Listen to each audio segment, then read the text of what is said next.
वाचक प्रश्नवाची वाक्य परीक्षा में निश्चित ही आता है आपका। नेगेटिव पूछा जाता है, इंट्रोगेटिव पूछा जाता है।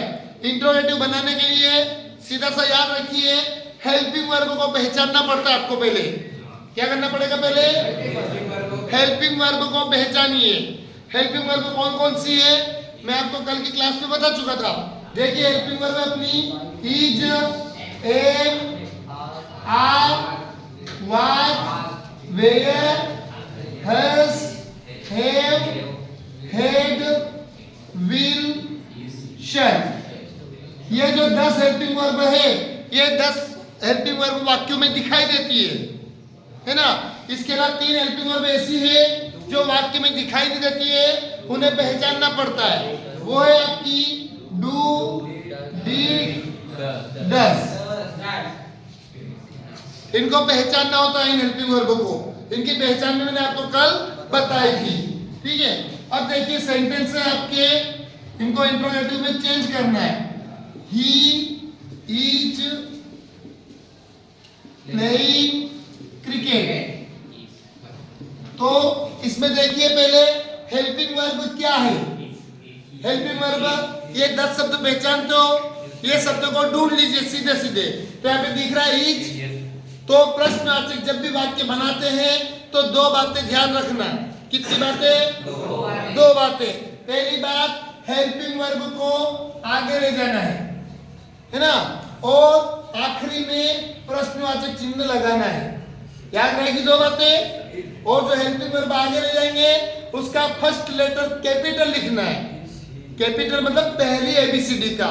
तो इसका आंसर क्या हो जाएगा? देखिए इज आगे आ जाएगा, तो फर्स्ट लेटर कैपिटल लिखते हैं हम, क्या आ जाएगा? Is he playing cricket.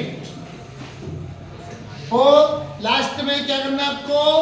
प्रश्नवाचक चिन्ह लगाना है। क्लियर है? अगला सेंटेंस देखिए, she was making a doll. वह एक गुड़िया बना रही थी। इसको हमें क्या में बदलना है? इंट्रोगेटिव में। तो इंट्रोगेटिव में बदलने के लिए हमें क्या करना पड़ेगा? हेल्पिंग वर्ब पहचानना है। क्या इन 10 शब्दों में से कोई है इसमें? है। क्या इसमें? वाज। तो क्या करना है? वाज को आगे लिख देंगे हम। तो ये क्या बन जाएगा? प्रश्नवाचक वाक्य।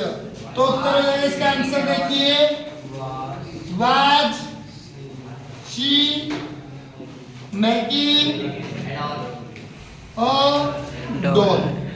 और आखिरी में प्रश्नवाचक चिन्ह लगाना है। क्लियर है? तो ये हो गया आपका इंट्रोगेटिव सेंटेंस। क्लियर? अब ये जो 2 सेंटेंस थे ऐसे थे जिनमें हेल्पिंग वर्ब दिखाई दे रही है। क्लियर है? एक और उदाहरण देखिए आप ऐसा ही, I will go to Ujjain. मैं उज्जैन जाऊंगा। इसको प्रश्नवाचक बनाना है ना, इंट्रोगेटिव बनाना है। तो हेल्पिंग वर्ब पहचान लो। देखिए इन 10 शब्द में कोई है? विल। यह विल हेल्पिंग वर्ब। तो क्या करना है? हेल्पिंग वर्ब को आगे की तरफ लिख देना है। तो क्या हो जाएगा उत्तर? Will I go to Ujjain. और आखिरी में प्रश्नवाचक चिन्ह लगाना है। तो ये आंसर बन गया हमारा इंट्रोगेटिव का। क्लियर है? कोई डाउट? अब अगला देखिए, ऐसे शब्द जिनमें हेल्पिंग वर्ब दिखती नहीं है, उसके बारे में चर्चा करें। एक बार ये नोट कर लीजिए आप लोग, ठीक। तो अभी हमने देखा सेंटेंस, 3 सेंटेंस देखे, उनमें हेल्पिंग वर्ब दिखाई दे रही थी। और हमने हेल्पिंग वर्ब को आगे लिखा और उनको प्रश्नवाचक वाक्य बना दिया, इंट्रोगेटिव बना दिया। अब ये हमारे पास 2-3 सेंटेंस ऐसे हैं जिनमें हेल्पिंग वर्ब दिख नहीं रही है, पर हेल्पिंग वर्ब होती तो है ना। वाक्य में हेल्पिंग वर्ब होती है, दिखती नहीं है। तो उसकी आइडेंटिटी हमने देखी थी, पहचान।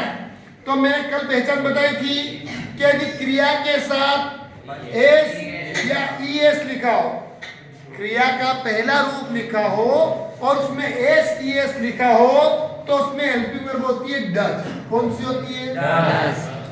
इससे पहचान जाओगे। तो इस लाइन में हेल्पिंग वर्ब कौन सी है? डज। और डज को हम आगे लिख देंगे तो ये वाक्य इंट्रोगेटिव बन जाएगा। पर इसके साथ ध्यान रखना है कि जो एस ई एस लिखा हुआ है उसको हटाना है। तो कैसे बनेगा इसका उत्तर देखिए आप लोग। इसका आंसर बन जाएगा does he go to school और लास्ट में प्रश्नवाचक। अब क्या क्या बात ध्यान रखना है? पहली बात इसमें हेल्पिंग वर्ब पहचानना है, हेल्पिंग वर्ब को आगे लिखना है।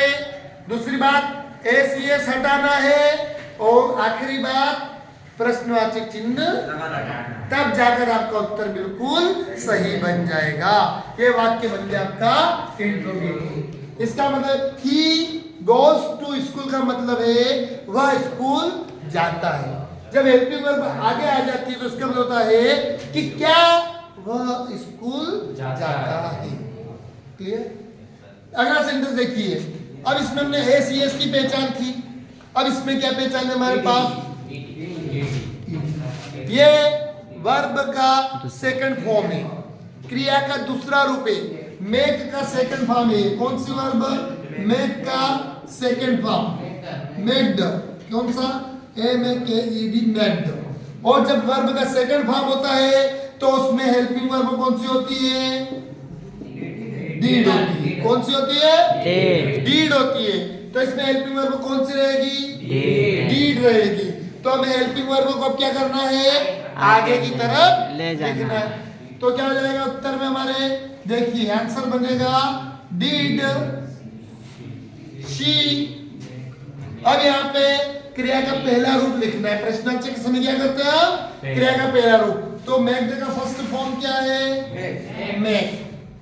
तो ये जाएगा मेक अ डॉल और लास्ट में प्रश्नवाचक चिन्ह। इसका मतलब है शी मेक्ड अ डॉल। शी मतलब उसने एक गुड़िया बनाई, उसने गुड़िया बनाई। और इसका मतलब जाएगा डीड अगर आगे आ गया तो इसका मतलब क्या आ गया? क्या? Did she make a doll? क्या उसने गुड़िया बनाई? क्लियर? समझ गए? लास्ट सेंटेंस देखिए आप। You play hockey. अब हमने अभी तक पढ़ा था कि यदि एस ई एस हो तो डज रहता है, ईडी हो वर्ब का सेकंड फॉर्म हो तो डीड होता है। अब यहाँ पे एस ई एस भी नहीं है, ईडी वाला भी नहीं है, वर्ब का सेकंड फॉर्म भी नहीं है। तो यहाँ पे क्या मिलेगा? वर्ब का फर्स्ट फॉर्म। और वर्ब का फर्स्ट फॉर्म जहाँ पे होता है वहां पे हेल्पिंग वर्ब होती है डू। कौन सी होती है? Do.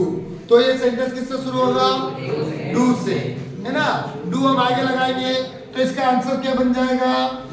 Do you play hockey. और लास्ट में प्रश्नवाचक चिन्ह। क्लियर? ये वाक्य आपको बोर्ड परीक्षा में आते हैं। ऐसे सिंपल वाले वाक्य कम आते हैं कि जिसमें हेल्पिंग वर्ब दिख जाए, और ऐसे वाक्य मिलेंगे जिसमें हेल्पिंग वर्ब दिखती नहीं है। तो ये तीनों पहचान आप याद रखना और इससे आप वाक्यों को प्रश्नवाचक या नकारात्मक प्रश्नवाचक बना लीजिएगा। क्लियर है? आगे समझ में? लिख लीजिए सभी लोग।